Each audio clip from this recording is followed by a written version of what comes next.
Okay, I'm going to call the meeting to order. All rise for Pledge of Allegiance. Pledge of Allegiance to the flag of the United States of America and to the republic for which it stands, one nation, under God, indivisible, with liberty and justice for all. All right, welcome everyone. Of course, I'm disorganized now all of a sudden. Welcome everyone. We have a lot to cover tonight, and including what will probably be a lengthy discussion on the budget for next year's fiscal year. So before getting started, I wanted to let you know how I intend to run this meeting tonight.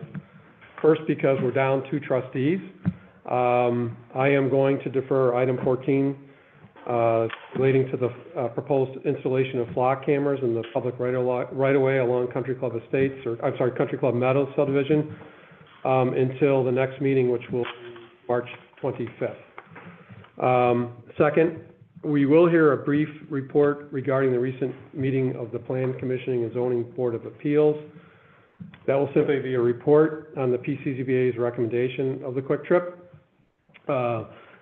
I do not intend to have the village board discuss that item tonight. I anticipate that this item will be back before the village board at its April 8th meeting. I guess for those of you that are here to talk about flock or the Quick Trip, no action tonight or substantial discussions, so you're welcome to stay through the meeting. But if you decide to leave, I won't have any hard feelings. So. With that, I will basically move to the first item on the agenda, and that is the appointment of Derek Wachowski as the secretary to the Plan Commissioning and Zoning Board of Appeals. I know, Helen, you interviewed him, right? Yes, I did, and I want to thank you for another good candidate. He will be an excellent candidate. He's added to, I just want to point out that now on the commission, there are 5 attorneys out of the 7 who have legal experience and are well placed to do the review and be advisors to the board. So I thank you for that.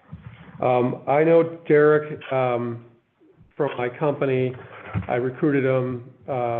He's actually a level above me, and I think from what I know about him, I don't know if you read his profile, I think he's going to be an ideal candidate.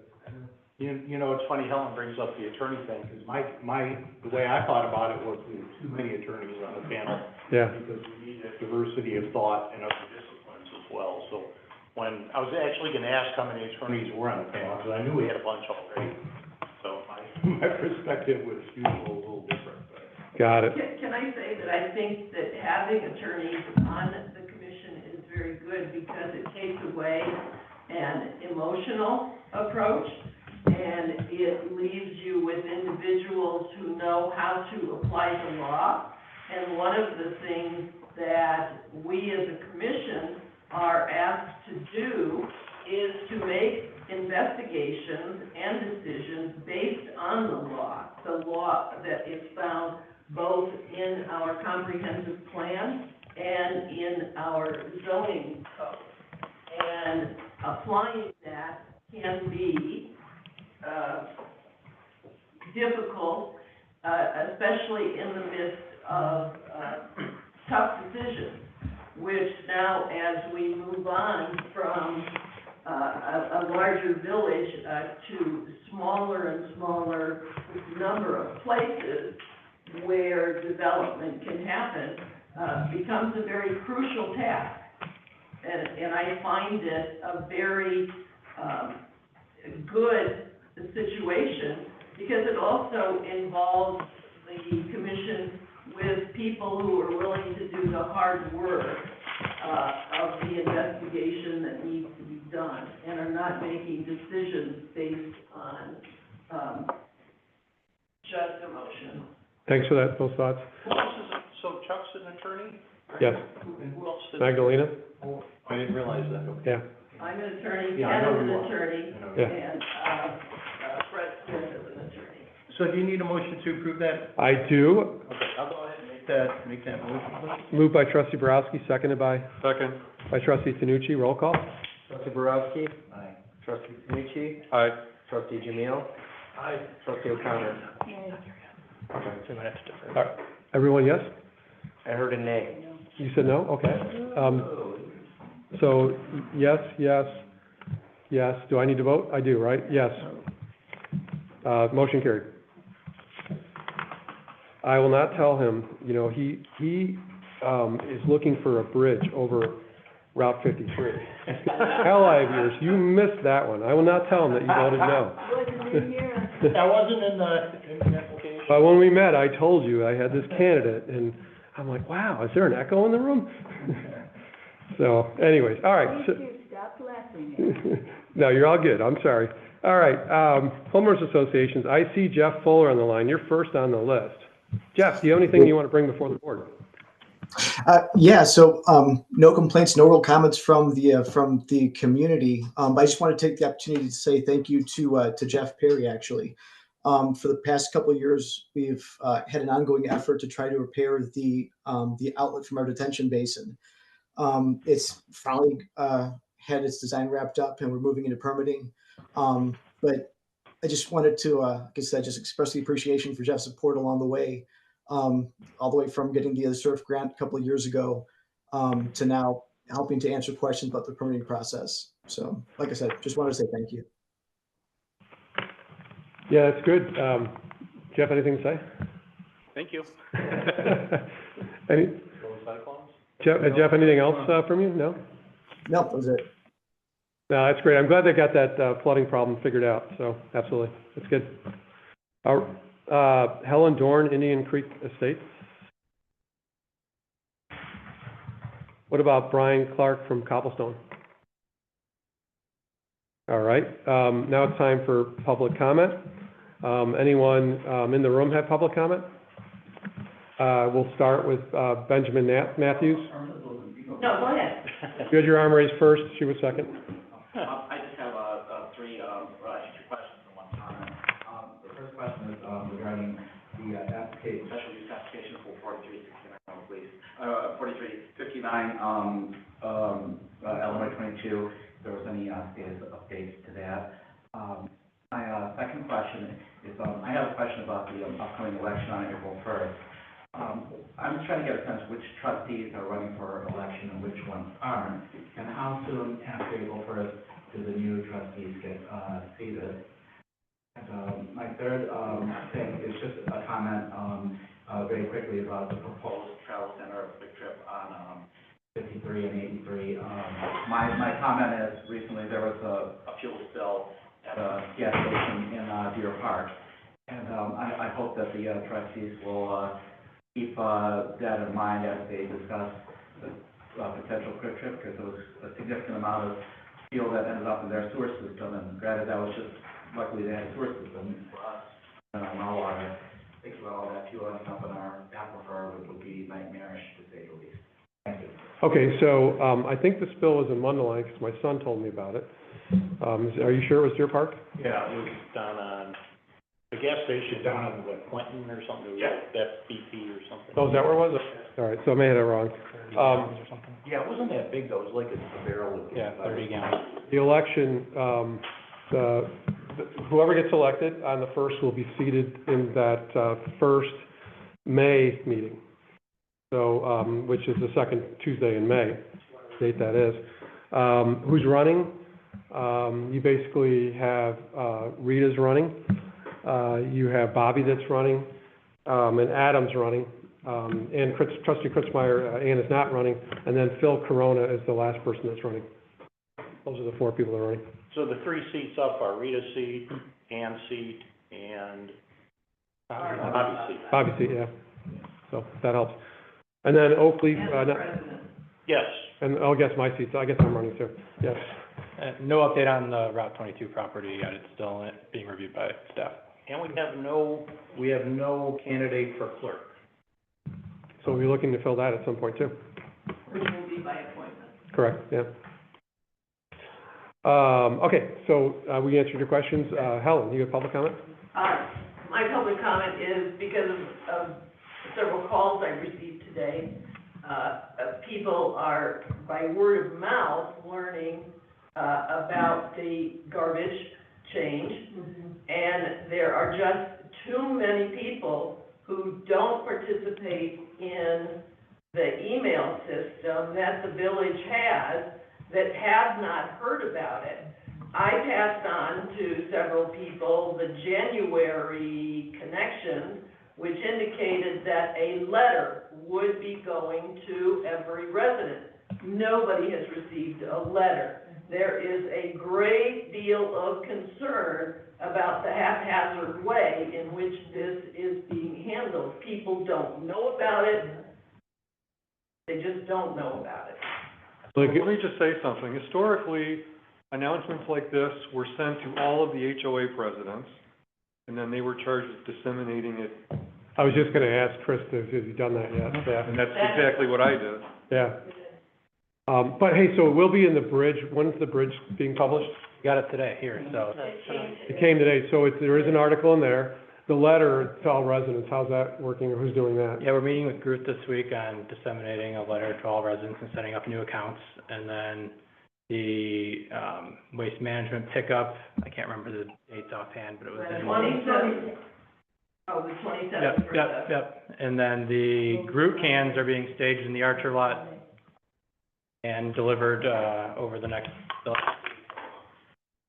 and then. There's just too much happening without enough comment from the village to the citizens, and that's what I'm hearing, and that's what I'm. I appreciate you sharing that with, my worst fear is this going sideways, so I said it when we approved it, so. Me too. Now, the good news is, everyone's gonna save $9.22 a month. That's great, More if you. that's great, but it's not gonna help if I the know. garbage can's not out on the 27th or whatever date they're supposed to be So- picked up. Quick, easy, something you can do tomorrow Yeah. morning, as what it said. Send it out to every HOA president Yep. with a request to disseminate it to all their people. Which our homeowners association president has done Not doing it to me. without being asked. Thank you, thank you. Thanks for bringing that up, it's appreciated, and, thank you. Anything else? Any other comment from the room? Yes, please. Good evening, my name is Charles Cardella, I live at 1237 Antietam. That's the corner of Schaefer and Antietam. I'm here tonight to speak about the proposed block cameras. We were unable to attend the February 25th. Charles, can I just tell you one thing first? You were not here at the introduction. We're not making a decision on it tonight. We're pushing it to the next meeting. So I just want to make sure you knew that. And I knew that, I got that email this morning, it was not gonna happen tonight. Got it. We would have been here at the February 25th one, but, we were out of. Yeah, no worries. So I didn't mean to interrupt you. Please go. Yeah. No problem. We were unable to attend that February 25th Long Grove meeting, out of town for 3 weeks, and we couldn't change our plans. Since the onset of this proposed flock camera in previous Country Club Meadow meetings, we have vigorously opposed the idea to the Country Club Meadow board. We have empathy for our neighbors that have experienced break-ins. This is never taken lightly by any of us living in Country Club Meadows or anywhere in Long Grove. We are neighbors that care for our joint safety of all Long Grove families. As responsible homeowners, we have installed cameras and motion detectors at the front and back doors, and we personally control all of that camera data ourselves. As responsible homeowners, we installed powerful floodlights in the east and south sides of our home. As responsible homeowners, we have installed additional lights on all 4 sides of our home, plus we have multiple landscape lights in the front side and back of the home. As responsible homeowners, we've installed metal grates over our basement window wells. As responsible homeowners, we lock our doors during the day and also at night. As responsible homeowners, we've installed 24-hour security systems in the house. As responsible homeowners and law-abiding citizens, we have obtained valid Illinois gun licenses and firearms to protect ourselves and our family from the unlikely event of a home invasion. As responsible homeowners, we have the phone number of the Lake County Police posted in our home and on our mobile phones. In short, we do not need 24/7 camera surveillance every time we leave our homes and drive down Schaefer Road. We have taken the necessary personal safeguards and put them in place. And the bottom line here is that all of our personal freedoms are being sacrificed on the altar of quote-unquote more safety. How can a company that produces and installs SWAT cameras guarantee more safety for Country Club Meadow residents? They cannot. Show me their independent test results that directly correlate installation of SWAT cameras with guaranteed increased safety. There is none. It doesn't exist. It's only a perception of safety. But what installation of SWAT cameras do guarantee, unsightly, ever-active cameras set on top of poles registering every vehicle driving down Schaefer Road. And I assume every person walking down Schaefer Road or riding a bike down Schaefer Road. Wouldn't it be interesting to ask the people that live in China how they like to be surveilled 24/7? Now camera technology has evolved so rapidly, they are capable to provide facial recognition. And correct me if I'm wrong, don't these proposed SWAT cameras have that same ability to register faces of every person driving in the car or on the school bus?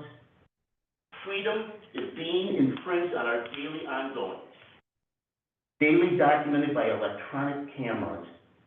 We are not willing to give up our personal freedoms in the name of increasing safety. We believe this type of thinking is short-sighted. No matter what anyone believes, I do not want to be the subject of regular and constant camera surveillance. In the wrong hands, 24-hour camera surveillance is flat-out dangerous proposal. It gives me zero solace that other Long Grove neighborhoods have chosen this pathway. In my opinion, they've made a mistake. We do not want any cameras adjacent to our corner property, and guaranteed, it's right across our property. I look on it every day. 40% of the time I work out of my home. I look over my prairie that I'm restoring. I look over the culvert that I protect. I look over the golf course. I paid extra money for that lot. I don't want a camera adjacent to our lot. There will be ongoing costs to the village. I assume these metal structures will eventually become actual deeded property to the village. I don't really know, but there will be maintenance. No Long Grove taxpayer should be forced to pay for some company's sales pitch and assurance that cameras increase a neighborhood's safety and increase security. They do not. And thank you for all of you that serve here at no cost. How you serve here for all of us residents, thank you. What you do is a selfless task. I appreciate your time and your consideration. I ask that each one of you vote no on the upcoming proposal when it comes up, and it's in 2 more weeks. Tell me how I can serve you, and I will do so. Thanks very much. Thanks, Charlie, appreciate it. Thank you. Any other comments in the room? Any public comment online? Going once, going twice? Vote on that in 2 weeks or 4 weeks. 2 weeks. Then I'm gonna move on. There's nobody, from the sheriff or fire protection district here, correct? So we'll move to the consent agenda. There are, 4 items on it. Approval of February 2025 bill warrant, the approval of the regular board meeting minutes from the February 25th meeting, approval of the executive session board, meeting minutes from that same night, and then approval of an ordinance amending the Long Grove Village Code regarding the Plan Commission and Zoning Board of Appeals. Back in 2005, when the organizations were combined, the code was never properly codified, so we've been operating with one combined organization, the PCZBA, and all this is doing is straightening up our code that should have been straightened up since 2005. Vic, do you have anything to add to that, or? No, the primary difference between the 2005 ordinance and this one is that the 2005 ordinance had a series of transitions, because we were going from, 16 members down to 7, and, we're already there. So we don't need the paragraphs of transition language. Got it. All right. So, if there's no questions or no one wants anything pulled, I would look for a motion to approve. So moved. Moved by trustee Tanucci. Second by trustee O'Connor.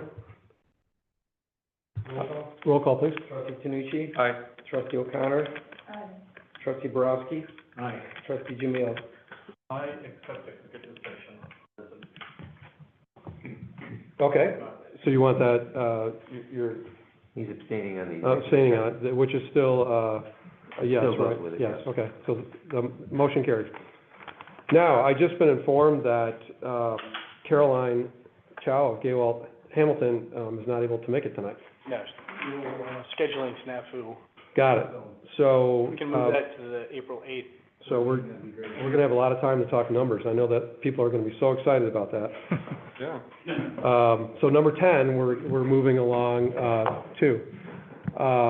All right, so then the next item is gonna be the Commission Zoning Board of Appeals update. And, as I mentioned at the meeting to start, this is simply for the village board to receive an update regarding the recent PCZBA meeting and the recommendation of the Quick Trip, proposal. I will note that the village board will be getting the materials, that have been presented to the PCZBA for review, and all available meeting minutes, recordings, et cetera. The village board's subsequent discussion on the proposal will be at a future meeting, which I anticipate will be April 8th. That's when that will be. So for now, I welcome our chair, Helen Wilson, to provide a brief update on the PCZBA's recommendation of the Quick Trip, and any other matters before the board. I would also ask that you also thank the commission for completing the public hearing process and delivering a recommendation to us. So if you could give a report, and I would just ask to keep it as brief as possible. Helen, thank you. I will keep it as brief as possible.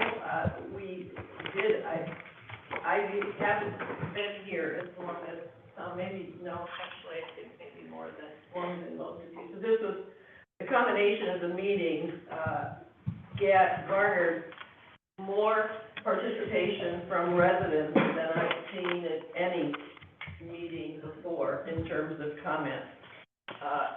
It involved review of changed documentation, between the February and the last meeting. And we closed the public comment after the February meeting. We had to have 2 meetings at the church. First one garnered several hundred, 300 to 400 people. Second one had between 100 and 150 people, I think. Those are just estimates. I didn't have the numbers. When it came to the discussion of the presentation that had been made by the petitioners, the 7 members of the Planning Commission were unanimous in their decision. And their decision was based on applying the legal requirements which we are required to do. The requirements of a special use, like the requirements of a planned unit development, and the overarching requirements of the comprehensive plan, and the requirements of the zoning code as a whole, which requires us to keep many things in mind. It was a unanimous decision against recommending the Quick Trip because they failed on many levels. I didn't bring notes. I didn't know that I was going to be asked to do this. I have significant notes, which I can bring up at the time that a vote is, but I will state that it was on the basis of the requirements of the code that all 7 members voted that this be denied. I will be happy to answer any questions.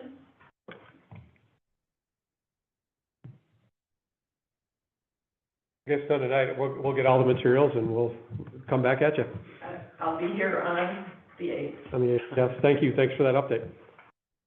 Okay, so the next item on the agenda is a public hearing regarding the proposed vacation of a public right-of-way on Hilltop Road.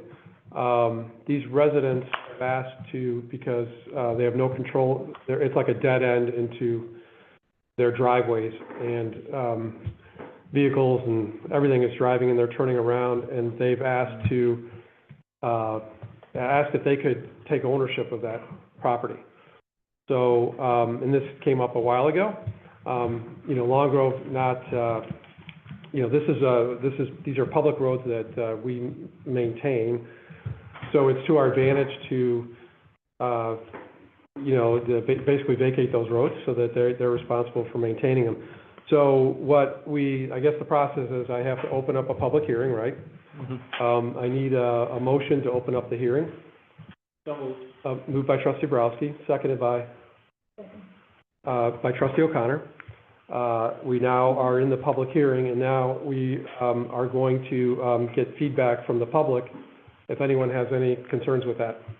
Do I need to tell more about where the streets are? Chris, do you want to help me out here? This is on, It's Hilltop Road. It's Yeah. I made the request, I can speak for the. Oh, excellent, okay, thank you. Nice to meet everybody, I'm John Shelby, thank you for having me, thank you for being on the agenda. So this has been something that we've been working on for the last couple of years, so to see it come full circle feels pretty good. So we do live at the end of the street on Hilltop, so if you think of the Skycrest Animal Hospital, we're all the way on the back of that street. And as you approach the end of that street, it is really kind of downhill. I have 3 young kids, 10, 8, and 6. They like to play outdoors. As much as we try to tell them, don't play on the streets, you know, they're kids, so it's really tough. And we have a lot of deliveries that come down that road, and they just are flying down the end of that street. And my wife and I were very concerned about that, and we want to put in some safety measures to try to control that end of the street. That's why this is all coming full circle. So thank you for your consideration. Thank you. Thanks for being here. Appreciate it. What does safety measure look like? Because if it goes private, worst thing I want there is some ugly roadblock thing, you know? Yeah, What do you guys? I'm definitely with you. I wouldn't want anything ugly either. We're considering a lot of different things, but maybe like a gate, something at the end of the street where it would open as the car approaches, just to slow down the oncoming traffic. I'm very particular about how things look, so definitely with cosmetics in mind, I'd want something to look nice, to, you know, fit the street and look nice for the community. So that would be something that we've been considering in the past. Thank you for that. Thank you. Where are we at with gates on private roads? We're not really much of a gated community, right? We've got a couple, but we're pretty rare. Aaron's Landing, Royal Melbourne, Right. There are to name homes, 2 near There's me. a couple, right? there are homes that have gates in order to get. Yeah, individual homes. Into the. That's I mean, you think of this as a driveway though, right? I mean, you looked at the diagram. Yeah, Yeah, it's like a driveway. So I mean, if we give up the maintenance of that, that's good for us too, right? So, yeah, no, I'm supportive of it. I think it's a good idea. John, what's your last name? Shalaby, S-H-A-L-A, is in boy, Y-E-A. Thank you. public comment. Anyone have other comment on it? There's no more public comment. I would look for a motion to close this. So moved. Moved by trustee Borowski, seconded by trustee O'Connor. Okay, the public hearing has been closed. Now, can we take official action on this tonight, or do we have to Yes, defer we it to the can. next? The one thing I would note, if you look at section 3B as in boy of the draft ordinance, we still can make a determination as to what the consideration would be. I believe, Chris had a recommendation on that. Do you know what the amount we would ask you to pay to make that private? Has that been shared with you? I'm very open, we didn't discuss that, but, whatever makes sense, I'm glad to support. So, Chris, you had a recommendation of? Yeah, so the total would be $15,000, and $7,500 of it was for the costs that engineering and legal went through, which we talked about that portion. And then the land value of the property based on our undeveloped land it's $200,000 per acre, so this would equate down to $48,000, but I don't think we need to do that, so it's $7,500 just for the village to recoup some of the land costs, and then try and be fair because they're taking over all ownership and responsibility of it. So $15,000 total. Anyone have any objections? It doesn't sound like you do, so, John, so, Maybe a question. That's all good. You know, if we take $7,500 for the land value and put it into general funds, it's $7,500 that'll get lost. Do we do something else with that money to beautify the community and allocate it to I don't know, trees or something. Bridge over. Why did I hear that in my head? Or Christmas a lights. pathway, or just something that, you know, kind of contributes to the village as a whole. How do we do that? Just, I think that's actually a separate matter from the vacation. So, I mean, you might want to approve the vacation and then have and we're gonna be talking budget tonight, so that might be a reason to raise that in the context of the budget. Okay, understood, thank you. So, and this is a late question, but just a question. These are not private roads right now. no, they're publicly maintained roads, yeah. But when's the last time we paid? Hilltop we paved in 2018, 16 or 18, one of those two. They're not in ditch repair or whatever. Correct. That's because it's good rental. Got that right. I'll move to approve if that's what you're looking for, Bill. I think- I am. I think it's fine. Okay, moved by trustee Borowski, seconded by, Second. trustee O'Connor. Roll call, please. Borowski? Aye. Trustee O'Connor? Aye. Trustee Jamil? Aye. Trustee Tanucci? Aye. All right, motion carried. Thank you. Thank you, everyone. Enjoy your private road. Thank you. There you go. All right, number 14 we're skipping. So now we have the exciting part of the evening, and that is, oh, no, it's not. This is, we're not at the budget yet. No, we're not. We're talking about the grocery tax.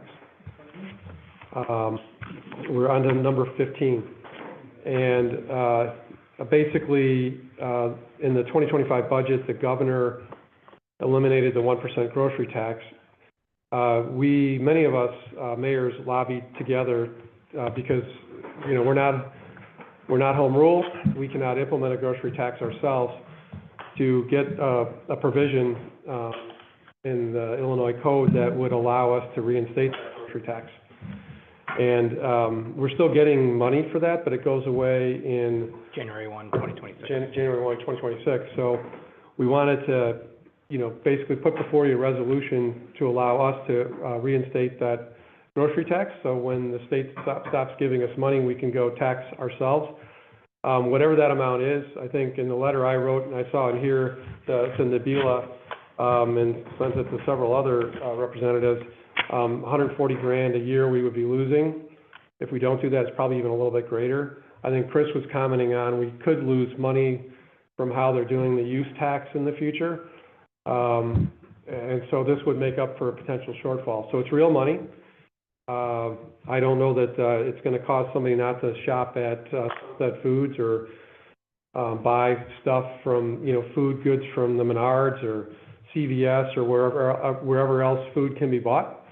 But to us then, you know, it would put, you know, replace the tax that will be eliminated if we don't act. I think the bottom line here is, it's merely maintaining status quo. Right. Most It's not a new tax, it's not adding, it's just maintaining the existing level. Chris, I forgot to ask you, I should have asked during the day, do we know of any municipalities in the area that aren't implementing, replacing the grocery tax? Differently, I haven't heard of one that's not. Yeah, that's what I mean, we don't know of a single municipality that's not replacing the elimination of the grocery tax. Wow, so both of those just make it right, doesn't it? No, that's not what I'm saying, I'm just pointing that fact. Thank you, Mr. Ritchie. Well, as a village, I hate the sarcasm, but- yeah, I know. As a village doesn't levy a municipal property tax, Yeah. it's where we get our money from. On the other Right. hand, the state of Illinois has just been voted or rated the 48th highest tax state in the lower 48 states. So we're like at the bottom of the list, right? We're the highest tax state in the freaking country. So we got a chance to take up 1% burden off the residents of the village, people who shop here. Can we incentivize people to come here for 1% tax reduction? I don't know. I will tell you this, I did everything I could to avoid shopping in Schaumburg when they did their 10 and 11%. Everything. I avoided Schaumburg like the plague. I wouldn't eat at a restaurant, because restaurants are like 13%. Right? So, yeah, I'm not supportive. You people break, we'll figure out a way to, we've got two years of reserves in the bank. We don't need $180,000. We don't. need it, we want it. I think that's the difference. So I'm not supportive. Well, thanks for your feedback. Kent? You make a good point, but I do support it. It's, you know, nice of the governor to be able to say, oh, I lowered taxes for you. So what he doesn't say is that he's taking money away from municipalities and not replacing it in any other way. So because we don't levy a property tax, we depend on this. We have no other sources of revenue we could replace this with. But, I mean, I understand your point about taxes. I hate them too. And somehow, we At least survived all these years without a property tax. At least- All these presidents behind me prove it, right? At least we're not adding a tax, we're maintaining status quo. All right, thanks for the feedback. Trustee Jamil? Yeah, I agree with Chris. There is no fiscal, negativity on our budget. I think we should go with the governor because he is giving relief. And he's right that, taxation is. Well, there is negative, it is negative on our budget because we're gonna lose that money and we might lose more use tax too, How so. much are we losing? It could be over $400,000 a year. But that's 400,000? including the use tax. With the use tax, putting them together, Are they the same issue or are they different issues? different issues. Different They're different. Yeah, but they, For this issue, it's 100, 140 to 200? 140, 200 grand. Just gonna go out of the budget, poof. I hear you. we got 2 years of reserves in the bank because we're prudent, we're smart. We don't need to accelerate our road program every year like we've been doing. 15-year schedule is more than generous. Okay. Yeah? I have a question. This talks about a municipal grocery tax to also impose a service occupation tax at the same rate. We have to do that. In Illinois, we have we think about it in the vernacular as a sales tax. We actually have a retail occupation tax and a service occupation tax. Those are collectively our sales taxes, but you can't do one without the other under the existing law. But isn't a service occupation tax, isn't that, if I call in the electrician has to charge me that tax because he provided a service? No, it's for the bulb that the electrician uses. He has to charge you the tax on the bulb, not on his services.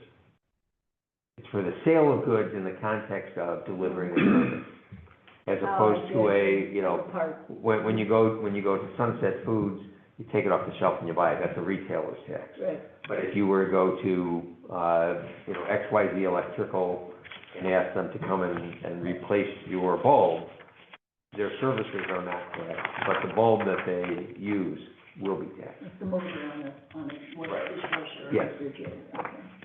And I am not, I should be, but I am not clear on the tax. What is? Well, the use taxes are also being impacted, but a use tax for the largest, under current law, the use tax would be for a titled piece of property. So when you buy a car, you are having to register it in the community in which you are located, as opposed to where you bought it. There are different aspects of it. The local tax only, for the use tax, only applies to where it's registered. Now, there's some changes in that in connection with internet sales that have been treated differently in the past. That's determined by the destination. Yes. Which is also kind of muddy.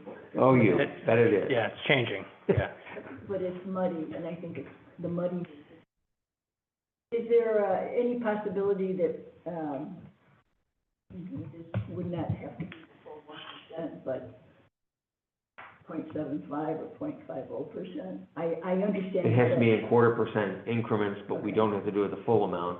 If we do less than the 1%, then there will be a net negative from what our current experience is. Yeah, I get that, I get that. But if it's 400,000, that is 100.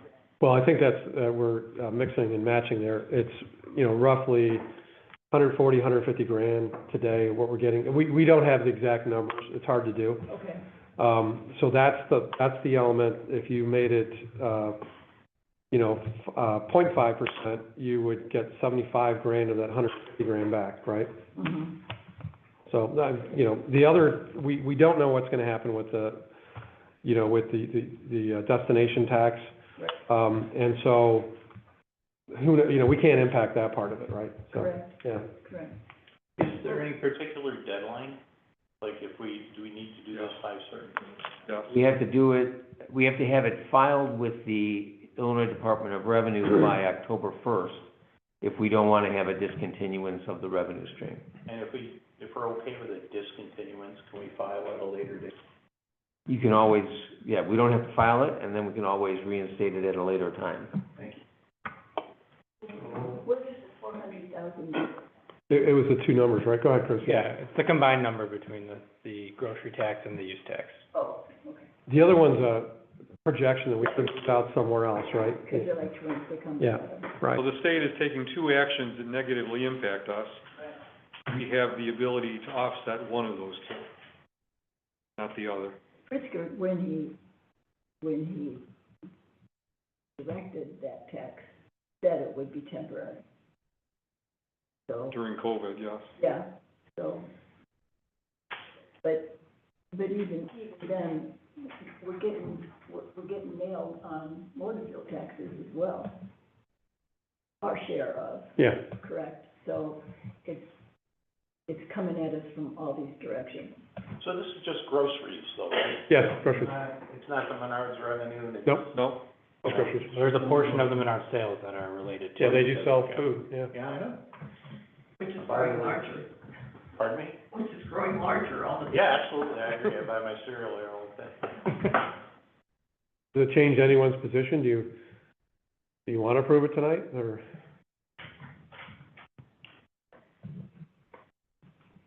I think I would be interested in.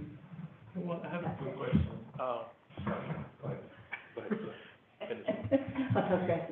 I would be interested in lobbying and stuff on it.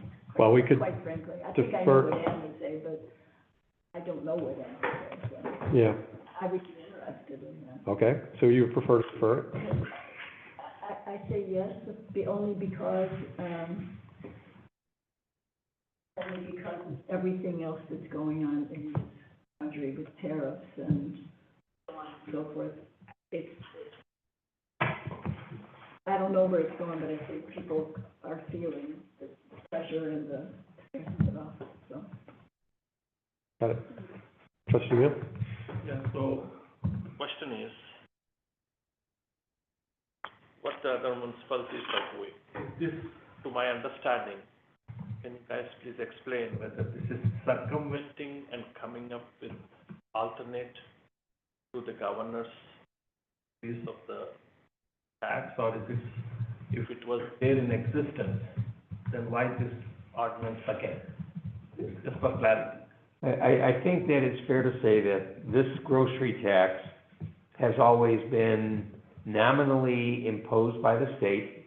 The revenues then were always turned back to the locality, the full amount. The state never kept any of it. The governor, for whatever reason, thought that it was best that the same tax be removed from the state, tax, ledger, but allowed it to be restored in the same fashion and in the same mode of collection, but at the local level. Because right now it's collected by the Illinois Department of Revenue. When it's a state tax, then the monies are given to the municipalities. Under this new one, even if it's officially adopted by the municipalities, it's still collected by the Illinois Department of Revenue, and the money is given back to the municipality. So aside from the name on who is the taxing body, it's exactly the same as what we know today. But Vic, I'll correct you on that. It was the legislatures, our state legislators that asked for this to be put in our state code so that municipalities would on their own be able to decide to put it back in place. Right. Otherwise, we could not do it, Yeah. right? There would be no way. Yeah, I mean, the scheme though was simply to change the name of whose tax it is. The follow-up question. The municipalities are now getting direct revenue from the tax, property tax, from the United States revenue, instead of going to the state and getting back to the municipality. That's what I understood from your statement. Yes. So when we are doing the other way, then was it the same revenue we are getting directly? Yes. Or was it No, more? it doesn't change. Doesn't change. Yeah, if you think about, if you have something and it says VIX, but you get it, now we're going to say Mohammed, and you'll get it.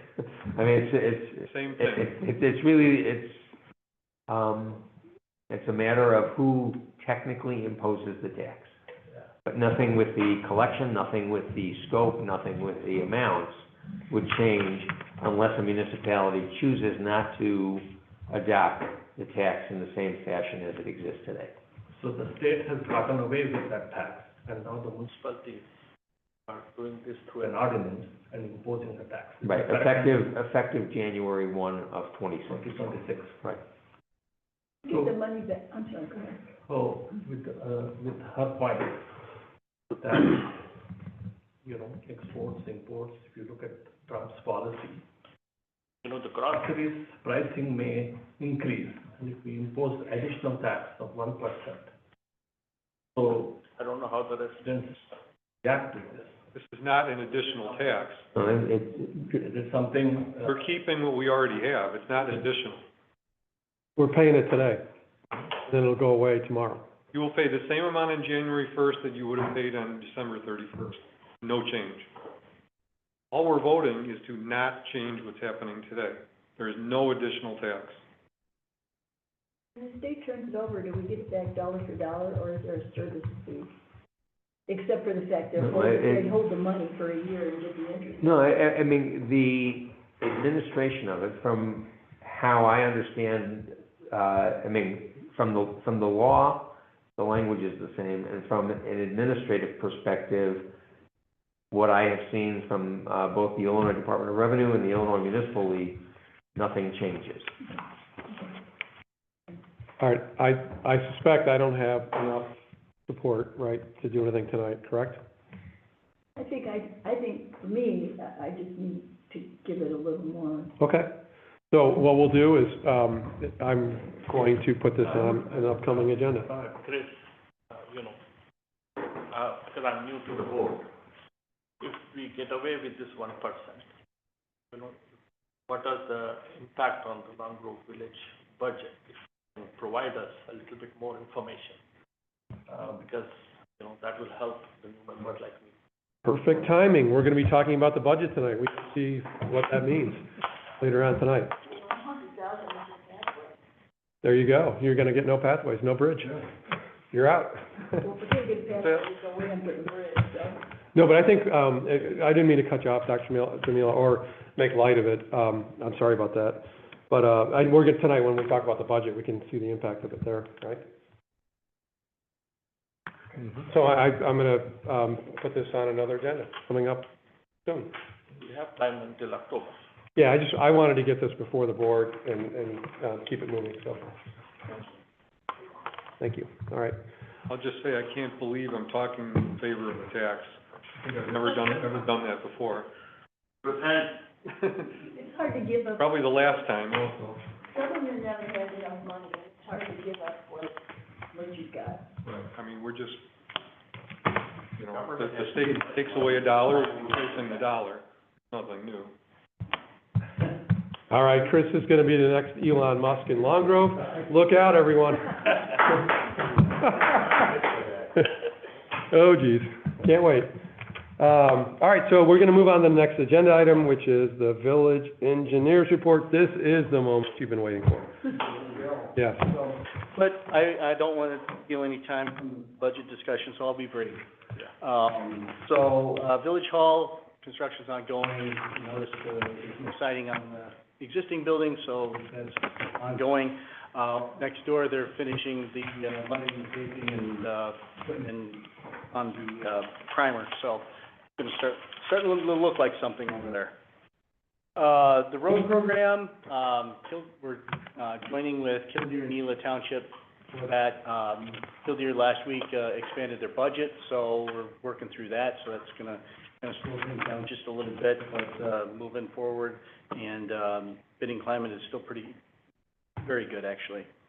I did want to get some, discussion and maybe some direction on the ancillary part of the road program, which is the, parking lot, addition at Village Hall. So I don't know if you've got that, share that, exhibit, but, if you can remember, we had an exhibit in the board packet to, a few Let me do that. meetings ago to expand and put parking to the west of Village Hall. And we're charged with looking at some additional options. And in the board packet, today is an exhibit to add parking spots over to the southeast of Village Hall.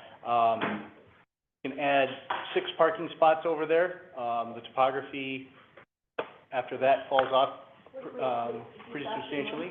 Option one, I think they both say option 1 on them, actually, but. is one A, one or one? All three say option 1.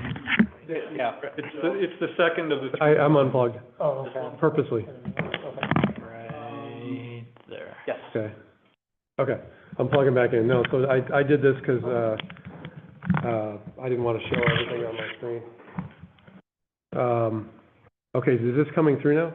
No, wait, this, So there are 3 drawings, you're talking about the second Yeah. of the 3, I believe. Kind of goes in order in which we discussed them. The first one was to get rid of the circle, second one was to add more parking around the perimeter, the third one was to add more space behind there, and also includes the parallel spots on the. Is there one more, Bill? yes, Okay, yep, this is the one that. I had asked, this is the Yep. one I asked you about. Yep. Yeah. Okay, so as you can see, it extends to the east at the, lower right-hand corner of the, page there, and we can get about 6 parking spots over there.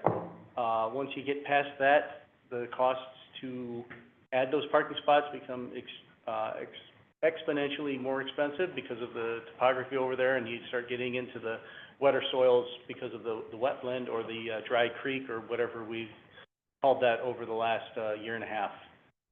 So, in short, previous option to add a bunch of parking over to the west of Village Hall and go up, if we got that one in there. Oh, there's 3 of them in here. Yep, that one. So this exhibit, which was the first one, that added 3,500 square feet of improvement for a cost of $125,000, and that's 15 parking spots. You go to the expansion to the southeast, one exhibit up. That adds 2,500 square feet of pavement for $90,000 and 6 parking spots. So you do decrease the cost and the impervious area there. You're reducing the cost by about 30%, but you're also reducing the number of parking spots by about 60%.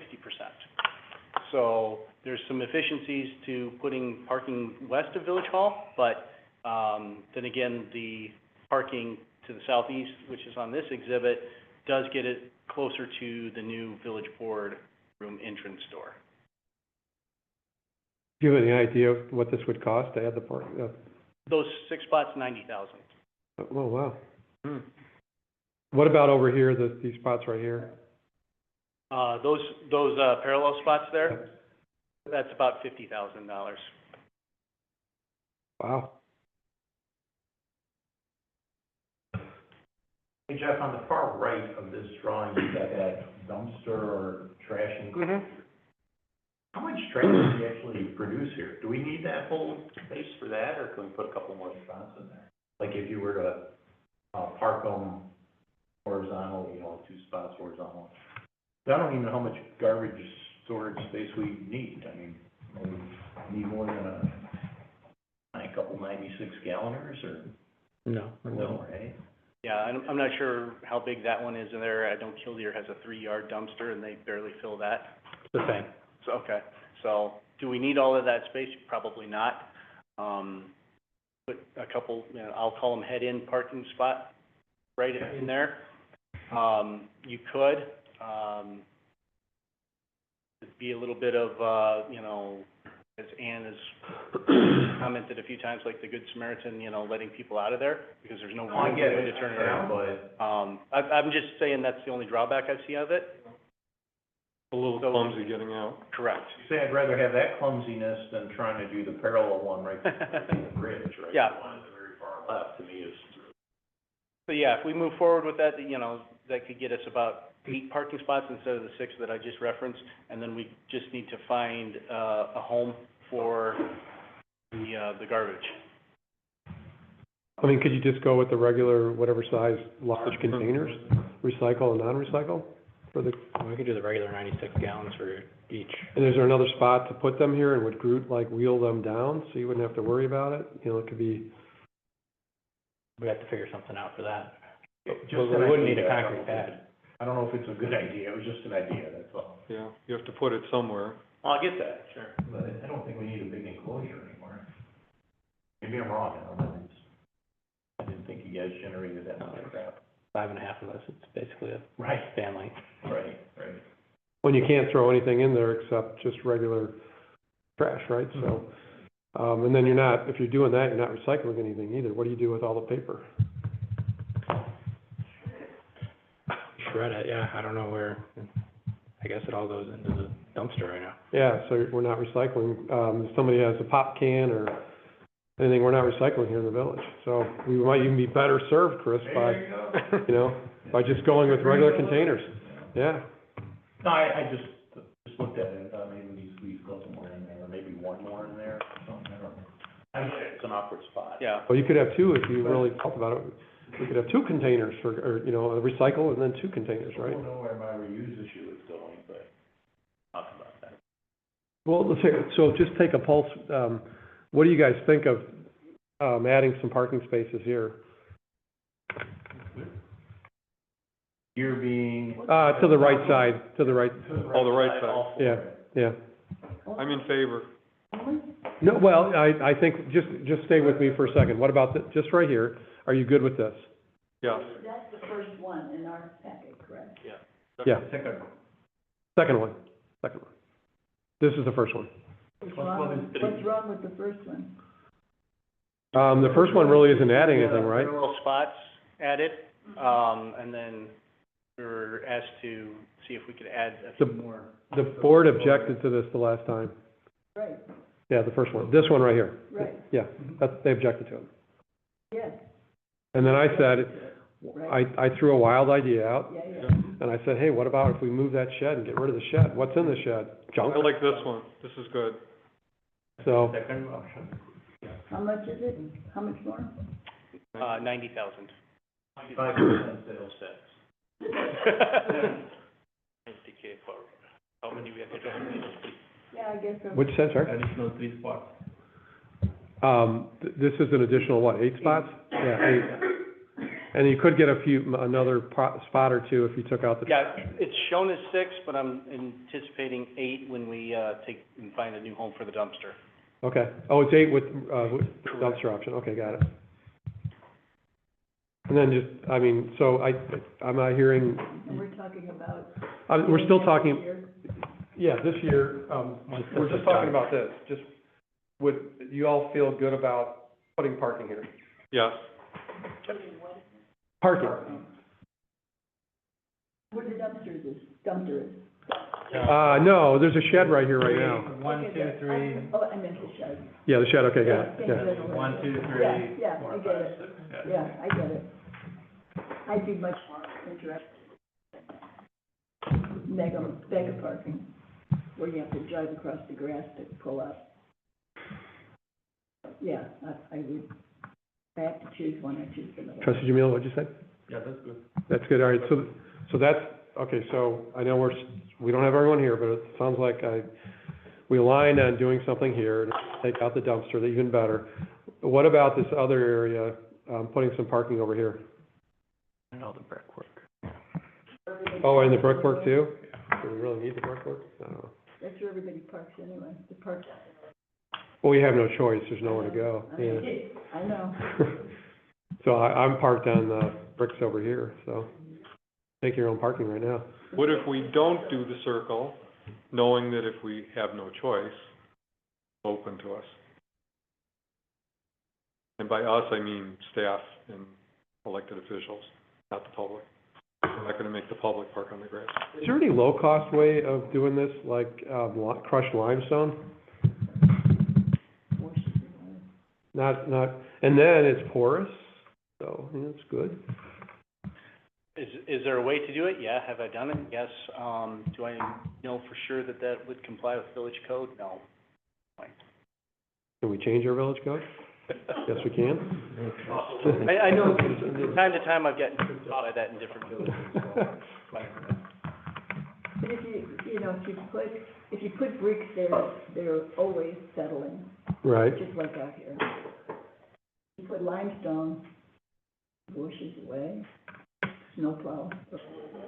It's a maintenance thing, but Everything is, it's just more maintenance.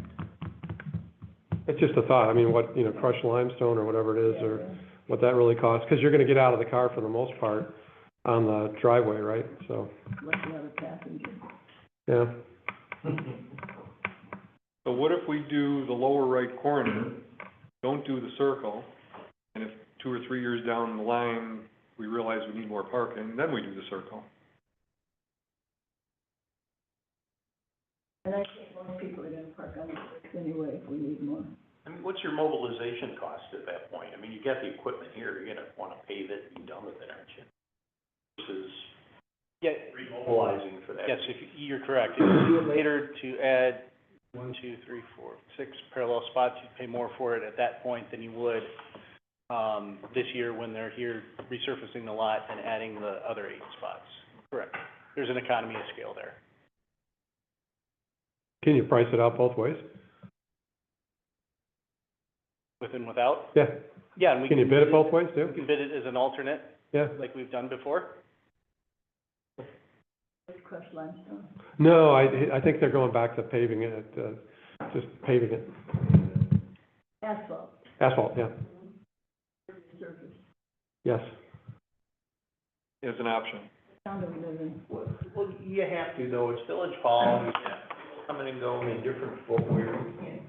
I mean, if we're outside, still mostly paved though, unless you wanna park in the grass, right? Sam, you got it. Park it right up there. Till the school district comes after us. That's fair, and we pay for the paving of that road. Yes, we do. Yes, we did, and yes, we will. Yeah, right. Where do we pay?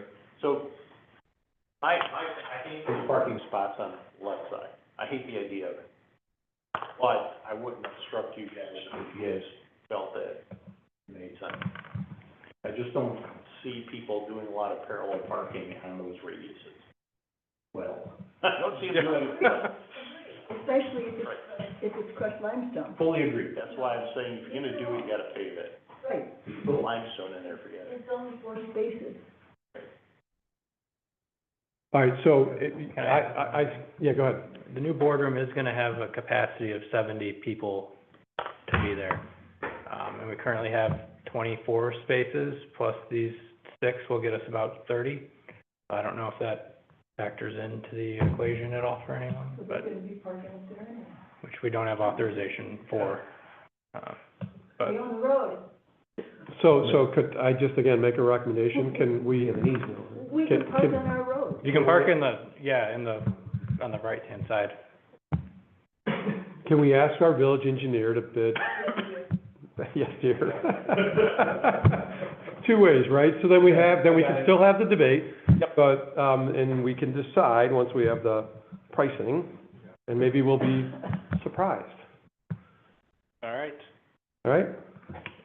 Come back later. Said we can't park at the school? No, they have not. They've called me about, with the construction? Yeah, oh, you've got a call? They called, yeah. What do you mean the work? Oh, but that's during the school day. In the evening?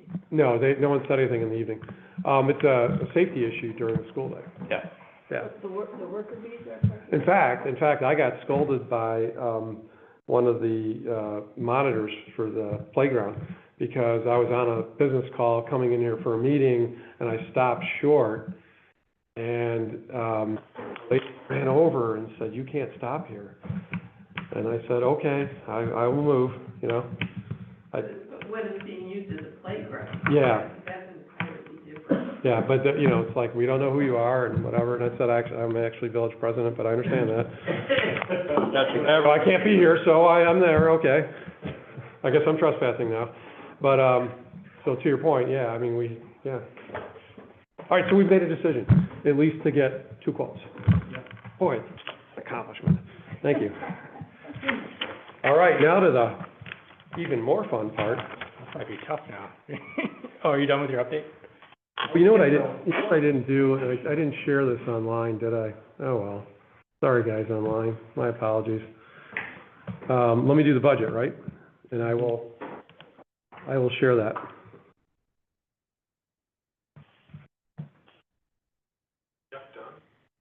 Tony Dean. Hello, Tony Dean.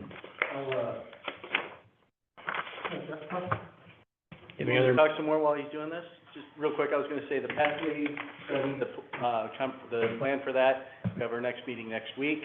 Then the, Lake Michigan Water Connection, Chris, strong-armed, Dane Dragon got his signature on the IEPA permit application this afternoon, so we'll send that in.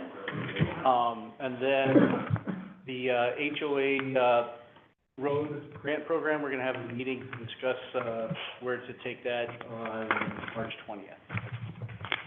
So, that's all I had. Thank you, sorry to cut you short. Read on your meeting that you, pathway committee, I know you had reached out to a lot of residents or residents reached out. Did your group get any resident participation? Well, not really, because I think we had an hour total, but it was, what's the goal? What are the priorities? What's the priority, what's the B priority, and where's the money coming from? That was a short discussion, because in this climate, there's really, Thank you. All right, so, report. end of your report, and I didn't mean to cut you off, so thanks for calling me out on that. Now we're gonna talk about the budget, right? And of course, you know, it's been craziness with, we're going into recession, and the stock market's tanking, and gonna send a tariff, knowing there's not gonna be a tariff, and I don't even know what ends up anymore, right? It's been an interesting ride so far, so. Yeah, so. Some of the capital projects might have an impact on cost that we don't know yet, but we'll know when we get bids. But, right. To start things off, I thought this would just be, it's our first look at things, so I thought we'd have a little high-level presentation, to get things kicked off. So on this slide, this is how we're trending year-to-date right now and how we're gonna look to end the year. So overall, it was pretty good from a financial perspective. Revenues are projected to be up 4% from budget. This is due primarily to sales tax and income tax being up. We purposely budget these slightly under the IML projections to be conservative. So when it plays out like IML suggests, it works out to our benefit, and it ends up resulting in a little more revenue coming in for the village, which is good. Expenses are also trending under budget, which is always a good thing, pending any unforeseen bills coming up in March and April, but I don't see that happening. You'll recall last year that we expected to draw down some of the general fund reserves to pay for the Village Hall expansion and the Lake Michigan Water Connection. That was a $1.6 million transfer from the general fund to infrastructure, and also a $100,000 transfer to the pathway fund. And even with those, we're now, so with those, the budget last year, we were trending to be about $400,000 in deficit, drawing down general fund balances. With how the year has trended, we're projected to be in the positive by $7,500. So, but it's a nice, $400,000 swing in the right direction. You can go to slide 2 now. So just, I know it's kind of small and might kind of jumble down there, but just to start out, as previously mentioned, the sales tax is projected to be 10% ahead of budget. paid off with our conservative budgeting on that. The sales tax figure for next year's does include the estimated $140,000 in sales tax for groceries. So if the board does not choose that, we will adjust the budget accordingly, and it will come down in about $140,000 next year, and we'll have to see where we end up with things. That'll just be an estimate. So I might suggest if we don't pass that we do a little more than 140 just to be conservative. But we can talk more about that as we get to the next meetings. Also, what's different this year is we previously included a plug-in number for the excess sales tax from the TIF. This year, for example, we budgeted 500-something thousand for it, and it's about $2,000 coming in. So I'm suggesting we just remove that we don't budget for it, and anything that comes in is just extra money to the bottom line at the end of the year. It's an extra conservative method for saving revenues. Or we can plug in $200,000. We can discuss that. Just a suggestion from me. Can I ask a question? Sure. We anticipated 4 and got half. So it was bad budgeting because it's unpredictable, which is why I suggest that we don't include it at all, and then whatever comes in is That was sales tax. from the tip, yeah. Were sales down in the tip? Hard for me to tell. I don't know where the number came from last year. Traditionally, the dollars that actually came in for the last 3 years were about 200,000. Oh, I see. Okay, thanks. Just, which way is the number going? Right. That's a good question. The shared revenues projections are based off of the latest IML projections for estimated year and for next year. So continuing with the trend, for the income tax, we assume a 10% reduction just because they're economically sensitive. We don't know what's going to happen with them. So another, I guess I'm saying conservative budgeting method again. The local use tax, this is trending 14% under budget this year, end the year 14% down, and then next year IML is projecting a 50% reduction overall in it, which is about $186,000 in decreased revenue. Now, In case under budget is a bad thing. yes, and that's due to the Leveling the Playing Field Act, which previously all of the out-of-state sales, internet sales would go to pool to one account and get dispersed per capita to local entities. So now it's changing to where the sales tax is assessed at the destination point. So we don't know how that's all going to shake out, but either way, the use tax is going to be down. We might recoup some in sales tax, just don't know how it's going to play out yet. So don't know. Interest continues to provide some good revenue on our reserves. We're getting 4.5% interest on our largest account, and it's estimated to be about $650,000 next year in interest payments. So, Yeah, that's taking into consideration, money that's going out to build the village hall too, that's sitting in an interest-bearing account. it's factoring in some of that, yes. Okay, So it might be slightly less. all right.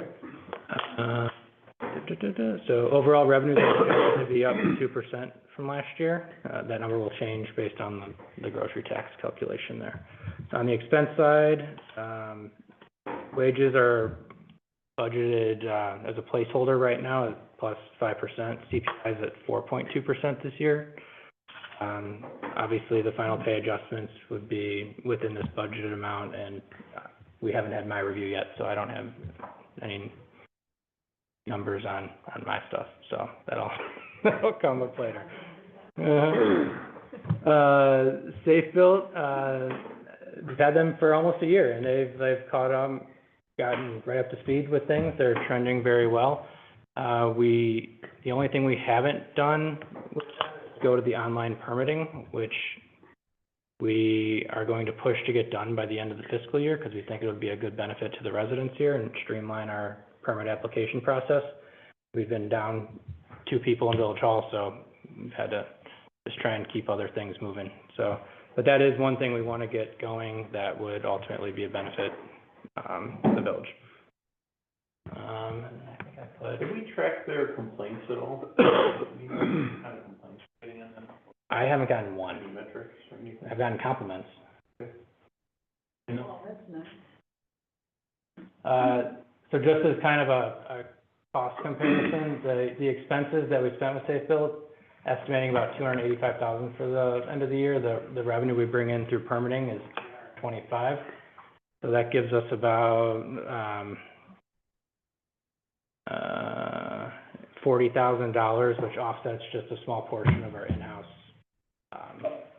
salaries and benefits for our building clerk. So it doesn't completely offset that, but it's a little bit.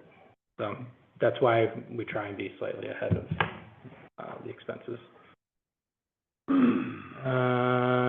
So overall, how it's trending right now, the expenses are scheduled to be up about 5.8%, for the year. And that does include, I forgot to mention, the finance service. So Seidler is going to be retiring, so we will need to transition that. I've gotten one proposal and I'm looking for another. The first one was, through Lauterbach and Amon, which does our finance director and payroll services right now. So to add on all the accounting and residual pieces is $60,000. I'll write a memo on that and we can talk about it once I get another, proposal, just to compare services. So it's plus 35 to 40K, which includes 2 or 3 months of transition costs with Seidler. If we wouldn't want to do a clean break, we'd want to have some kind of transition to have Debbie and Greg over at Seidler work with whatever firm we decide to engage with, accounting services.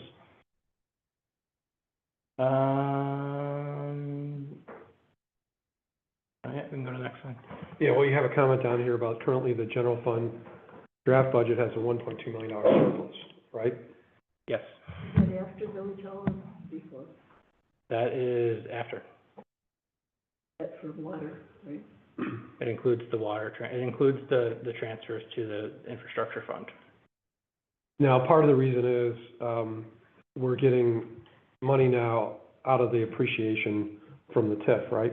Yeah, the next slide might. Oh, okay, so I'm leading the witness, okay. I'll shut up. We can talk about it. So this just gives the breakout of, Oh, geez. of how the, Can you guys see that? No, Let's, couldn't see the last either. all right, maybe does this work if I do it this way? No? Yes? Or does it make it too confusing? yeah, so this just kind of breaks it out by department. Overall revenue versus expense for the general fund is expected to be plus 1.2 million. Can I be really annoying? Yes. So can you just kind of tell us what these are here, just really quick? These different line items? Yes. The general government is all of our, office operating, finance. Vic and everything else? Vic, yeah, it's mostly Vic. Just teasing. Yeah, like the building services, legal, accounting, finance. Engineering. Engineering, Okay, our salaries, benefits, personnel costs, the building okay. maintenance, yeah, that And then type of public stuff. safety is the sheriff, Public right? safety is just one line item, it's the sheriff contract. Public works is our, Lester's? yeah, Lester's snow and mow, which is partially in streets too. Public works is actually mostly engineering. Okay. Public works, or no, streets is the snow and mow. Okay, got it. Public Works, the township? Well, Ela would be in there too, right? Yes. The individual line items and, Want to keep this moving, or yeah. maybe make it bigger? So the public works, it's like Ela's work with culverts, ditches, the gravel stuff, pathways, stormwater, yeah. All right, special funds, right? Oh, yeah. And I'll let you, can you see that now? Can you see it? All right. So yeah, so the infrastructure fund has, so the plus minus on that, What are you trying to figure out, yeah? Over, under, okay. Yeah. So the revenue is on this side and this is the expense, right? So, Yeah, we have more, we're gonna be in a deficit mode for the motor fuel tax? That doesn't make sense. we have a fund balance. I see, okay. That we're gonna work off of, yep. And then the infrastructure fund, so that's in a deficit because it does not include, and it doesn't include any of the village hall carryover or change orders from ARPA. Okay. And then the, water fund is an issue that we know we have. The rates aren't keeping up with the expenses. So at some point, I think we can be fine this year, but at some point we'll need to talk about the rates, especially as we bring in the Lake Michigan water connection. Because I wouldn't suggest doing anything now until we know what that's gonna look like. Not even a COLA increase? Or a CPI increase or something? For, Water rates? we haven't done it in 11 years, Should we? yes. Why don't we? I mean, a couple percent, I mean, everybody's, you know. Okay, so you're okay with increasing the water, but not the grocery tax? Yeah. Okay, just asking. Because water's an optional expense. Is it? I don't know if you're a brewery, it's the price of beer is gonna go up. Just I saying. brew my own beer and I use my water out of the well, so. There you go. I'm just kidding. We're actually charging below market rate for water. I don't know, are we? I Yeah. mean, maybe that's the ask. Maybe we ought to just take the pulse of the market, you know? Yeah, and we can do a whole rate analysis. I don't know if we need I to think do it's one. at the end of the day, you know, the cost of the water to be paid for by the user using it. Right now, we're subsidizing it through general fund dollars. Yeah, and initially that was not the case. Right, but we're about to make a big improvement to our water system, which I think will get more people interested in adding on, and. Dude, I'm interested, but run a pipe up. I'm sorry. I do have a question, though. I mean, this may be a stupid question, like the best one all night. I thought finance, did we not? Mm-hmm. Why isn't he presenting this to us tonight? What am I missing? Not that you're not doing a great job explaining it, but I just like, I mean, I thought that was a point of hiring a finance guy was to do finance. Yeah, he was involved in this, Okay. but, yeah, he can be at the next one. I'm just curious, I just am trying to gauge his level of involvement and what his, value add is in terms of improving the financial Mhm. situation of the village. If he's here for 2 hours, we gotta pay him. Actually, for that one, we I don't. told you I We pay never a lump wanted that sum. finance job because I'm not good at it, so that's why I wanted to pay somebody to do that. I mean, what's the investment strategy? Are we good with 4%? Are you happy with that as an investment strategy? I don't know. Well, we're limited to very. Yeah, we as a non-home rule municipality have to follow the State Investment Act, and they are, as Kent was saying, very conservative, investment vehicles. Thank you. No Bitcoin for us, huh? Never mind. That's it. And not if you want to stay on the right side of the law. Yeah, okay. Sorry to interrupt, that's all. Oh, you're fine, you can go to the next slide. It's a different breakout. So let me,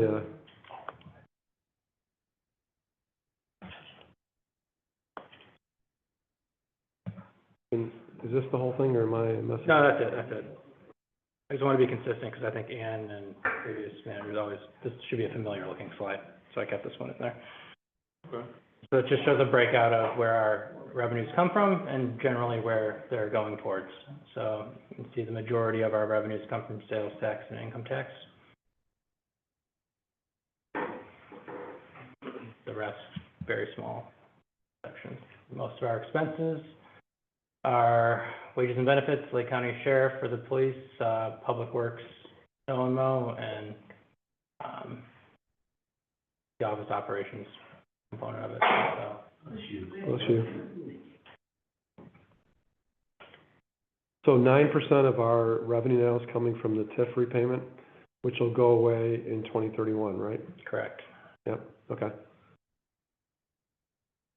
Interesting. And that's part of the reason why we have a surplus, right? Because that just started recently, right? Yeah. Okay.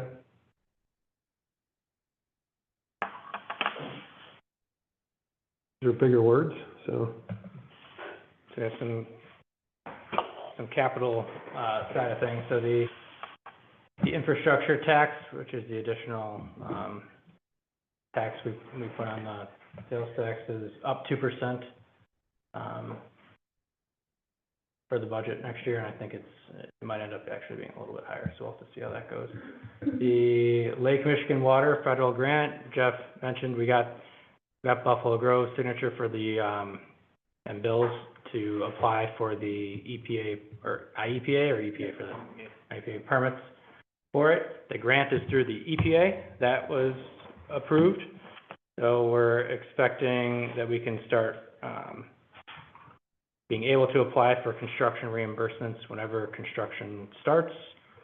For that, we got a few things to get done before we can start on construction though. One of which we have reached a staff consensus on the IGA agreement between Buffalo Grove staff and us here. So on the next agenda consideration, it will be on Buffalo Grove's agenda next week. So trying to keep that moving. Can I ask, is that impacted by all of the federal? It was. We got a very scary phone call a few weeks ago that it was on hold, essentially. Actually, I was on an airplane, right? Yeah. And Yeah, you got the email. I got the email Yeah, I too. remember that day. Yeah, and I'm like, and I think I copied you too, right? Right, yeah. And then by the end of the day, We're all writing to each other. and it went away. Yeah, there was It like always does. an all hands on deck with the lieutenant governor's office, the governor's office with the lieutenant governor to talk about it, because there was a lot of immediate impacts with money that's relied on daily coming out. Ours, we didn't have that concern, but I was concerned overall if it stayed frozen that we wouldn't be able to do this project. Fortunately, you can text now on airplanes and stuff, right? So, Yeah. like, Chris, you gonna be on that call? It's EPA, not just Buffalo Grove, so, I mean, that implies the federal government is. The EPA is the grant provider, yes, Yes. yes. So that's why it was, Certain that's not going to be impacted? No, we've been told it's not. yeah. As of now, it's not. I mean, that could be an executive order. As much as you can. Yeah, we were given some reassurance that since it was already approved, that they would have to honor the previous approvals, and it would be for future I stuff. didn't mean to- Elon has not gotten to that yet. We're fine, Okay, I think. didn't mean to interrupt it. Yep. Well, and so, I mean, at some point, the money will be deposited in our account, right? And we'll know that before we actually begin. Reimbursement. It's a reimbursement Oh, it's a reimbursement, so that's the hard part. Yeah, we should get moving. You're spending the money and believing that it's going to be reimbursed. Yeah. Is there any clawback if it doesn't get finished?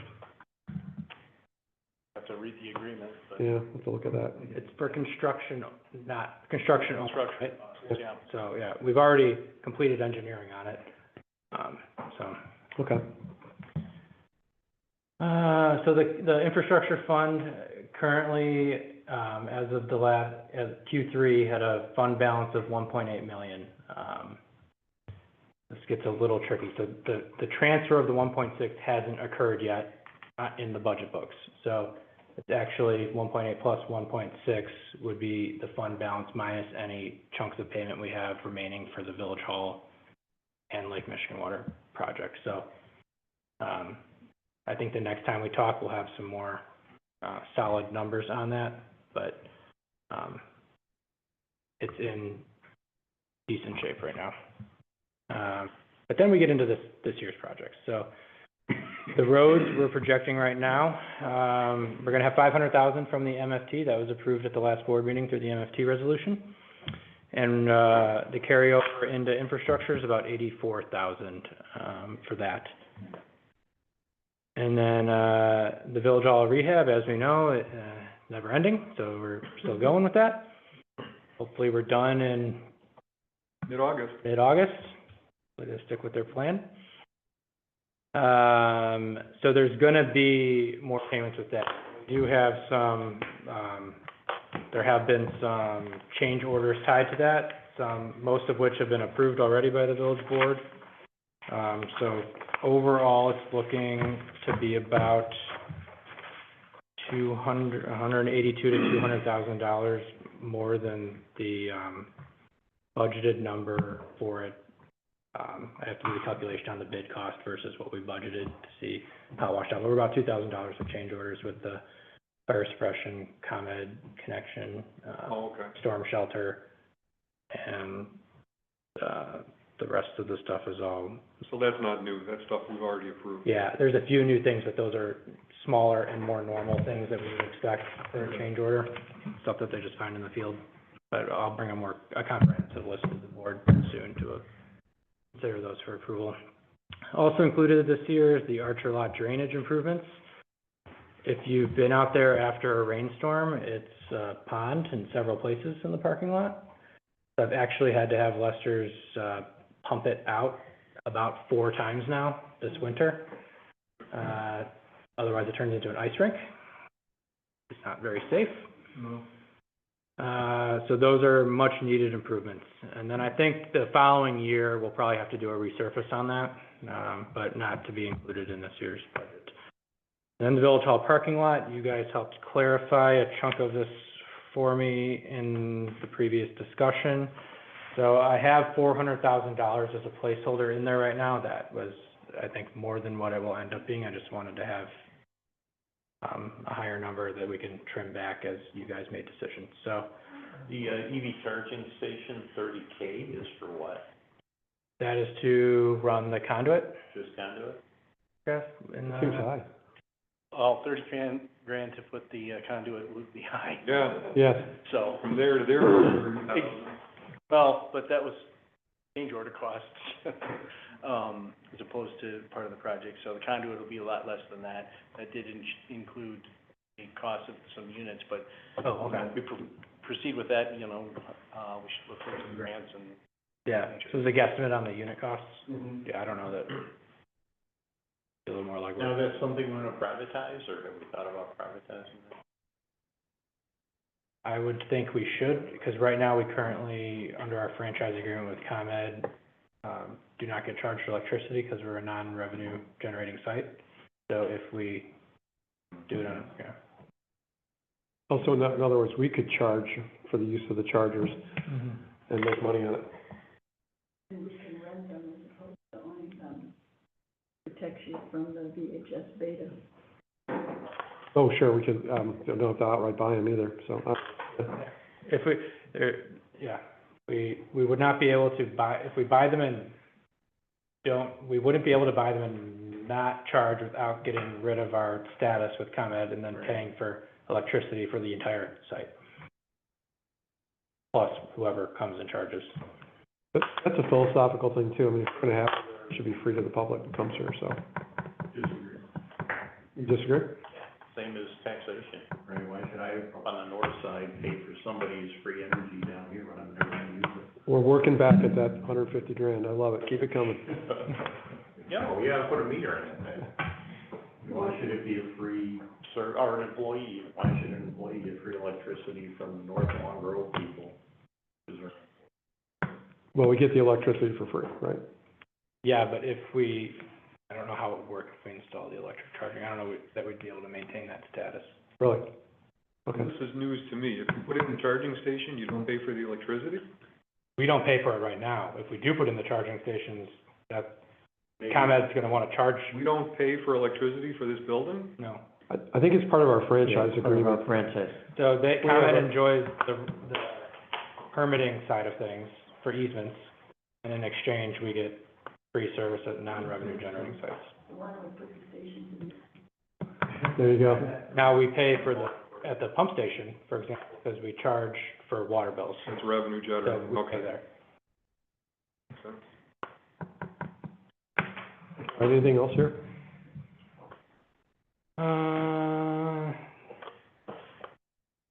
No, we can. Oh, no, you can get rid of these. I thought I deleted these out. Yeah, go to the next one. Where would the charging stations are Village Hall? Where would they go, and shouldn't the underground be put in before the pavement is done? I would suggest if we do nothing else, they would be in the two spots where the handicap spots were around there previously, because it's right next to the generator, the power, transformer, yeah. Transformer, So it makes no sense to put them right there. If we do nothing else, I'd say that we should recommend we put the underground in anticipation of future units. We did that in the Stump a lot too. We thought we did.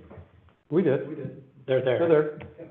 We just haven't put any stations there. We have conduit for charging stations too, in the Stump a lot. What is it that we didn't put in the stone?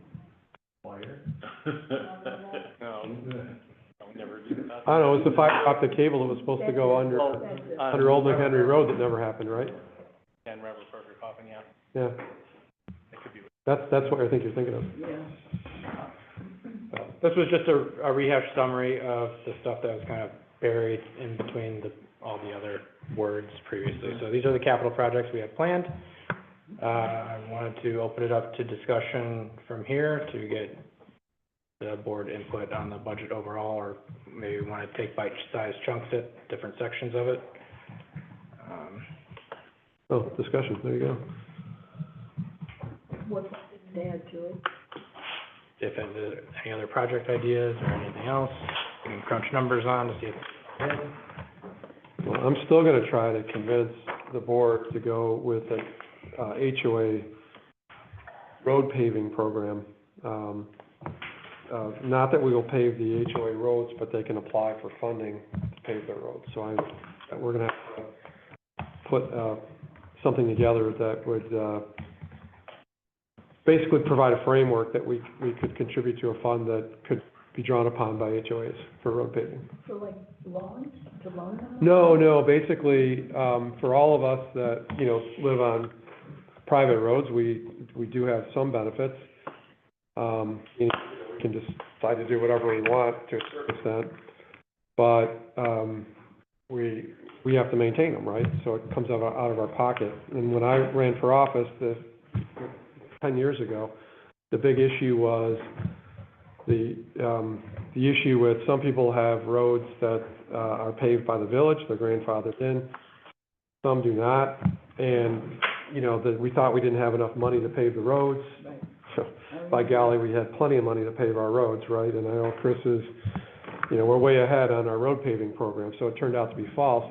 But I'd always said at that time that one of the things that I wanted to do, if we ever got into a position of having a surplus, that to try to figure out a way to give some of that back to the HOA so that they could get some funding to pave their road. So just trying to put a proposal together, and we're gonna hopefully finally get there. I think there was some data we were missing, like the square footage of the roads, and we need a framework from a legal perspective, and then go and put that before the board to see if this is something that you would consider, right?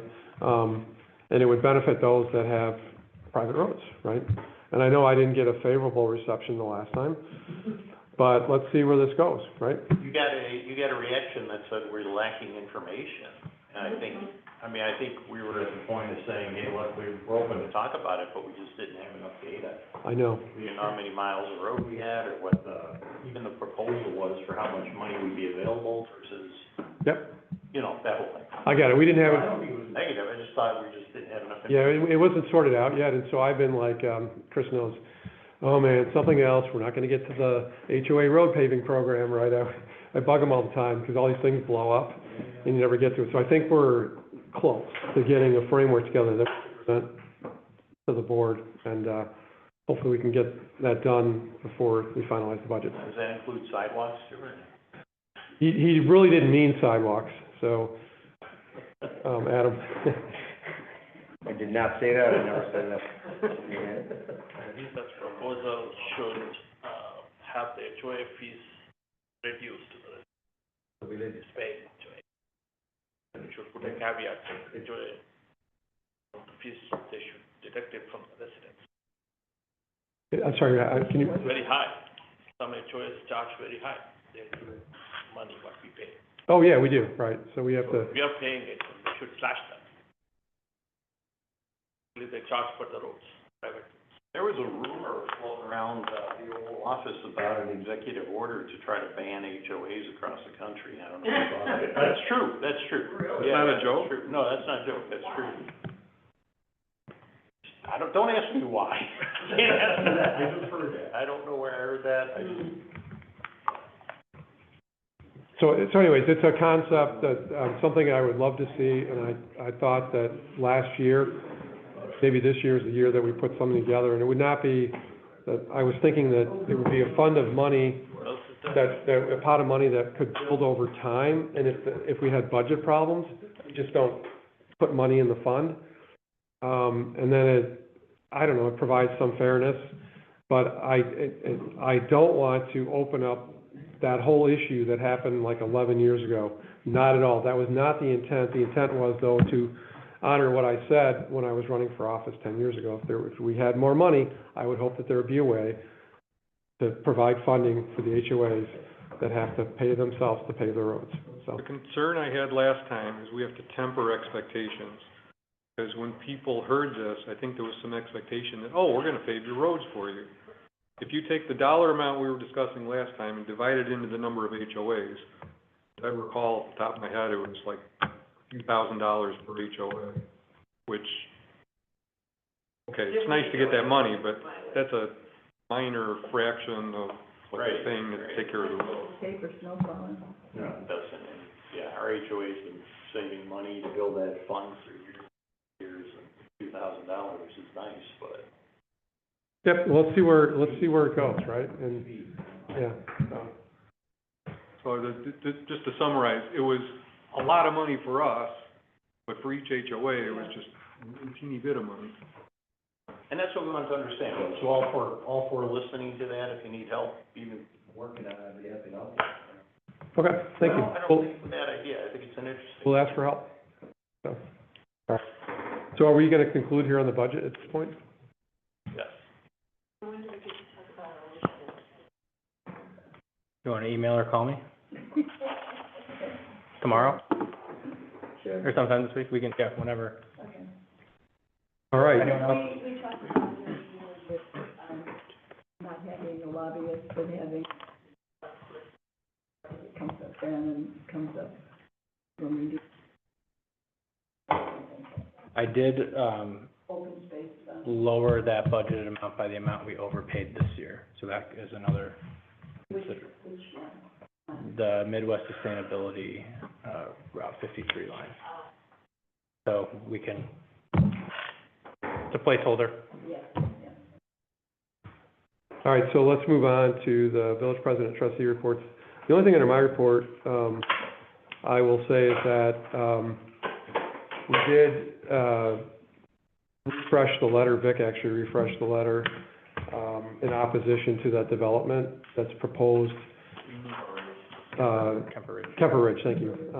That'll be right at 22 Old McHenry there in the Route 53 corner. So we have the letter, I think it's nicely done. It's a refresh of the letter that we sent prior to Kildare. And then it also adds the element of it's in the corridor. And, it states that, you could cannibalize our efforts by putting this in, if we're trying to turn that area into a green space. Yeah, we got new info this week, but. Okay, got it.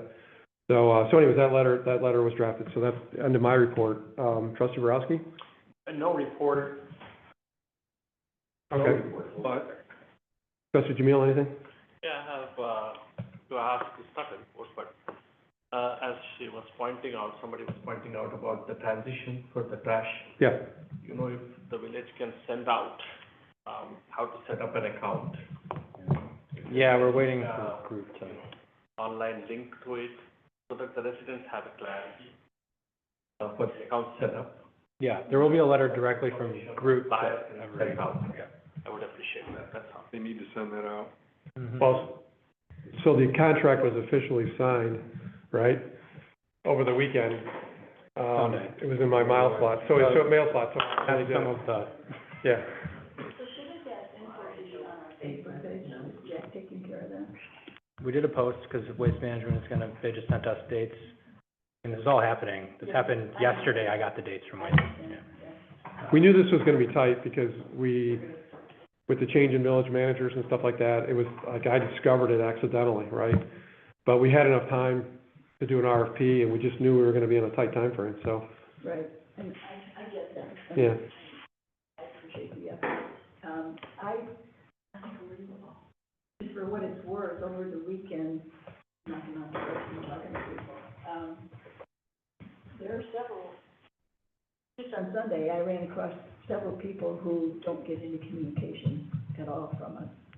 Is there a way that we, and I know we have the transition time, I get it, but I think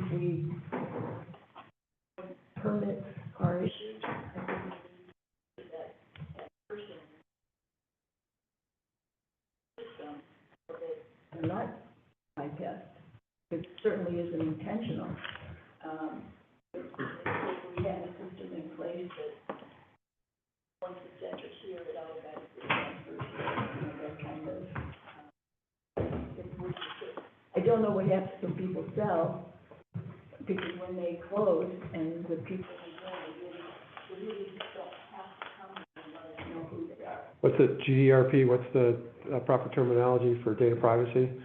Are we governed by that? Meaning, if we get the information here, we move it over here without their permission, right? People have to opt in. They have to opt in, don't they? I don't know with permits, if we always get the owner's email, because a lot of times the contractor fills out the permit. I don't know if we get their email or the owner's. Is there general data protection laws or what? Well, I mean, we have, under our FOIA regulations, state regulations, private information such as email addresses and the like isn't supposed to be divulged, so, that's already covered in terms of our ability to, share information. Okay. Under the sunshine laws. And Rita, I think you were talking about the quarterly newsletter that gets mailed out they weren't getting? Anyone can opt in for online messaging. I think what Rita's asked, New residents don't know that, and there were 3 people all in the same cul-de-sac. One built 10 years ago, one built 8 years ago, the third guy built, he started in the second 2 years, yeah. They did nothing from us. You know, they're like, I told you, one lady says that a friend called her and said, oh, I saw your daughter in Stroll. She said, what Stroll? She says, she said, I had to go to the friend's house to see what they wrote about the daughter, you know. And it has had no communication regarding the trash. And there are 3 newer homes, I figure 10 years ago is newer, but, you know, I years ago, there was a welcome wagon, you know, that's gone by the wayside, but it would be nice if somewhere, somehow, we were able to contact these people and they're new residents. What's wrong with saying welcome? By the way, you know, if you'd like to receive them. Yeah, now, everyone gets the bridge letter though, right? I don't. yes. You don't? I keep saying I do not receive it. I also look at, really? We can look at that. And It should be like by zip code. By zip code, I get it. Is the Mundelein zip code? No, we're Lake Shore. I get it, It could be that one member of the household gets it, you know, like a wife gets it, but a husband doesn't, or a husband gets it. Or somebody throws it out, right? Yeah. Who knows, I don't know. But the bridge is so you don't get the paper newsletter? Okay. And you were asking with the email addresses, I think you were asking when they fill out a permit or anything, can we take those emails and then enter those in the constant contact to send those, right? That's what you were asking about? With their permission, of Oh, course. okay, so saying, when we Like, get it, would you can like we, to receive- right, And some people will say automatically, no, I did not junk mail this. But can we put, yeah, so we could see about, when we update the permits, we can see about putting something on there to ask, like an opt-out. Can we use it? And it's simple to put on that application when we update it to say, Okay. can we use it? We can work on that. Yeah. All right, anything else? And I know we're short staffed, and, you know, I get it. I want to be helpful to, Yeah. that's what we're here for. Any report? So I want to thank whoever is communicating. This month is the month for fasting for Muslims, and you guys did a good job in wishing Grove residents, particularly Muslims, Ramadan Mubarak thing. I really appreciate that. Whoever did that. That was Jack. That would be Jack, right? Yeah. Yeah. All right, thanks for that, positive feedback. Okay, trustee O'Connor, do you have another report? No, I don't. All right, trustee Tanucci? No report. All right, village manager? I've talked enough. You've talked enough? Okay, so, now I'd like, a motion to go into executive session for personnel and pending or threatened litigation. Moved by trustee O'Connor, Second. by trustee Tanucci, roll call. That's what I was talking about, the loss percentage. Tanucci? Bar Aye. situation. Bobrowski? Trustee Bidwell, most of our, You can vote yes on this. not like 30 years old, our meters. Every stretch. Did everyone say yes? Figure out how. Stay here, trustees.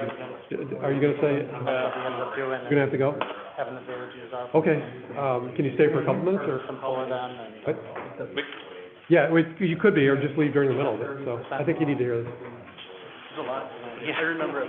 All right, so you're an aye, you're a yes to go into executive session? Yes, but I have to. Okay, right in a second, or can you wait till the top of the hour? Okay, stop. All right, so motion carried, right? Motion carried. All right, now I'm gonna officially, So then people are. Really? Just want to let you know that, because you said we discussed yours and this room. Litigation. That's it? Yeah. So much, I want to watch the last village board meeting. It's nice to see you. I remember you as a young man. oh my God, I think, My cousin and I think that was a compliment. I was at one time. They went to college together. You did a great job. I really mean that. You're A plus. You're excellent. You know, if you need them. I think you emailed it. It's different. I emailed them. You updated it? It's what I spoke tonight, yeah. Some more research. Thank you so much. Okay. Really I've got it. appreciate it. I wanna go into executive session, I don't know that I should Hey, Jeff, we need to. back online, or do we not? I'll let Jack know about. I don't have anywhere, Before we go, Appreciate that, Jack. Jack, who does the. why don't we say that there will be action in the executive He'll appreciate that, because off the. Okay. it's really hard. Yeah. Because this is not something we are legally required. Okay, got it. Say, you know, further outreach to the. Hey, Dana, can you make sure everyone's out from back there?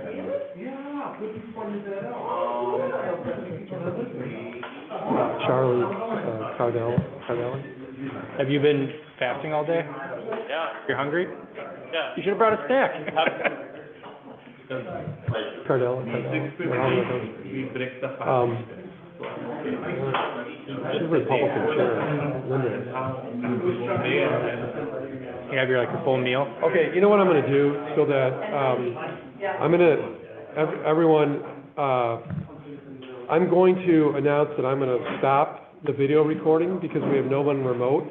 And we're gonna go into executive session, but there's gonna be no action taken when we come out, Other than adjournment. other than adjournment. So I am able to, shut the video down and close the meeting at this point, because there's no one remotely. So I'm gonna go ahead and end it. Good night, everyone, and, well, till the next time.